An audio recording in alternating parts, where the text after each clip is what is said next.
Here joining me on the sofa today, we've got Jess and Kez, who are there enjoying themselves. Obviously, I couldn't make it, so you didn't see me on camera. But, you know, we're going to talk about how you guys felt about the film. So let's start with you, Kez. What did you think of the film? Well, as I said when we went to see it, I didn't see much about the previously or anything, so I really enjoyed it. I thought it was quite good. I thought it was really funny. Had me in stitches. Okay, and yourself, Jess? I loved it. I just thought it was amazing. I just loved it. So we've got 2 positive reviews there. That's quite different, because a lot of the things I've been hearing, there's been a bit of stick. Yep. Jared Leto, for one. What a lot of people have been saying, we didn't see enough of him. Yeah. Any comments on that? They filmed so much and they cut it out on him, and I'd be annoyed if I was him, to be honest. Yeah. But, yeah. I think he had like a hard time, obviously, because of the Heath Ledger. I don't think anyone can quite live up to Heath Ledger, so I think by cutting it out, I don't know whether it worked in his favour or not, because it could be that we didn't see enough of him and he might have done better. Been, like, amazing. Yeah. Or it Right. could be that it was just enough for us to see that much, because... Okay, and one thing that I seen in the news was that they brought the film back into post-production. So it was kind of like they were putting extra scenes in there. Now, what we were discussing earlier is that they might have took some of the Joker stuff out because it was too hardcore for it. And I think it looks like they wanted to lighten it up a bit because of the success of Deadpool, is what I believe, to be honest. Like, that was so good with the comedy value that they've thrown that in there. Yeah. Anything you want to add to that? Do you think that's something that may have happened? I think, yeah, they did, like, a lot of reshoots, but it was very obvious what was a reshoot when you watched it. It was very, like, choppy. Really? Like, it's so hard to explain, but you could see, like, it'd be, like, loads of chunks were taken out. Like, there'd be bits where they'd all be standing round, and then it'd literally cut away, and they'd be at another side of, like, a massive room, but, like, in a second, and it was, like, yeah, it was But I think the strange, general wasn't it? thing was the whole plot situation in Yeah. general. Oh, okay. Like, people were saying there was a lot of plot holes. I just think that there wasn't much plot, Right. full stop. Yeah. Rather than there being plot holes, it was kind of like, well, it said something in the beginning that it then didn't go back to until the end. And then Right. that was what the plot was supposed to be about. Oh, okay, so it left a few things Yeah. sort of unfinished. Yeah, so that's not great, is it? No. Okay, so who stood out for you the most then, character-wise? I mean, I've got a feeling I know what your best one was.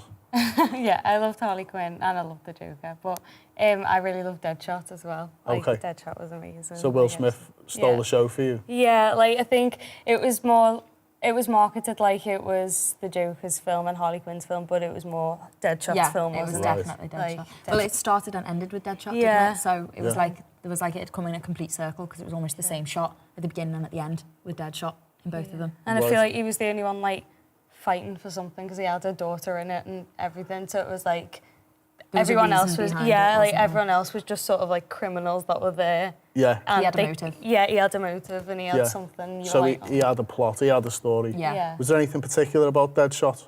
Was it his comedy value? Was it his the fight scenes? I think or... he kind of banded them all together himself, didn't he? Yeah, it was just, I don't know. I he liked just, his relationship with Harley. Yeah, it was cute, but then also with that the relationship thing, it was like El Diablo was just like, they'd literally spent, it was probably about 5 minutes together, wasn't it? And he was like, oh, I'm not going to lose my family. And it was like, you've literally like, what? Like, Right.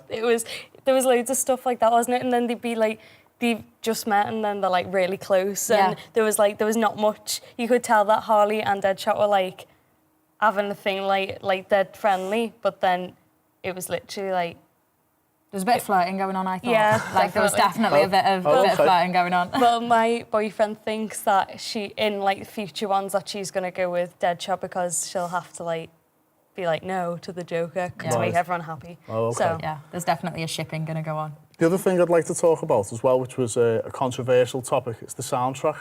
yeah. Although it sounds like it's got all these classic rock ballads and tunes that are in there, but were they used correctly? Were they used right?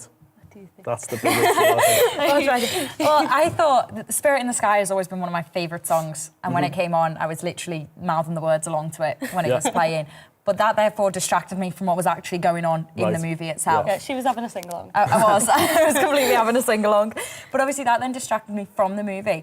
And it's also, I liked it because of Guardians. That was where I first heard it, was in the trailer for Guardians of the Galaxy. So it felt like they were, because of the comedic value that was being added. It kind Right. of felt like they were sort of going down a Guardians of the Galaxy route. Oh, okay. And obviously, it couldn't compare to Guardians. Yeah. I mean, I liked it, but... Okay. And what about you, Chess? Do you think the timing of these tracks was... Did the...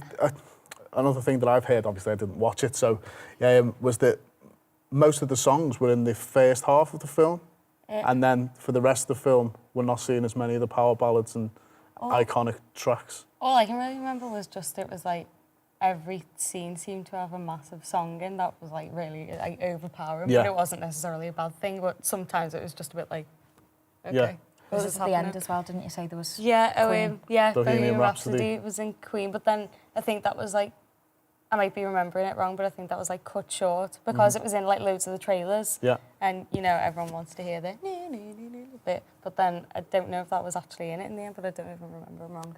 Yeah, so, you know, did it live up to your expectations? I mean, it sounds like what's happening with the DC films is that Warner Brothers are kind of like just taking over and sort of having their stamp on it rather than DC's stamp on these films. I feel like it was sort of changing more towards a Marvel stylized film, but you said, didn't you, about Marvel and DC, Yeah. like people are mistaking it for Marvel when it's Yeah, DC. it's like they're really different, like to me, because I'm like literally I'm brand new to like superhero films and everything. I've never bothered with them like until like the past few years, but it's like they're so different, and I feel like people are watching like all the Marvel films and then being like, oh well, Suicide Squad's gonna live up to that, and it's a completely different company. It's do a you know what I different mean? universe, So it's isn't like, it? Yeah. And I think that as well, the DC films are actually getting influenced by the box office smashes from Marvel.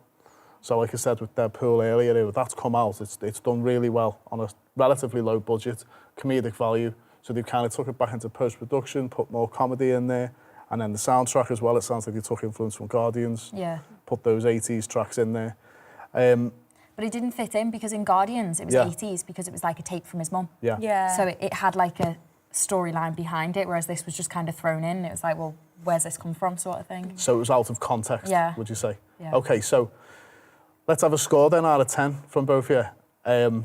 I mean, thinking about it, I mean, sometimes you can sort of be, I don't know, you love DC, so you give it a higher score. Thinking about the characters, did it live up to how they should have been portrayed? So, out of 10, did it meet your expectations? Yeah, for me, it was like a 9 because I did like how all the characters were. Cool. Chess, 9 out of 10? I'd probably give it a 5. 5 out of 10? 5. That Because, sounds like a true reflection to me. yeah, because like there was really good points, but a lot of things could have been better. So. Right. Yeah. Brilliant. Okay, well, there you go. We've got the scores out of 10. We've got a 5 and a 9. I haven't seen it, but then, you know, I'll give you my score when I'm next on the show. Ooh, what happened to you? Whatever happened to me? What became of watching last night's TV?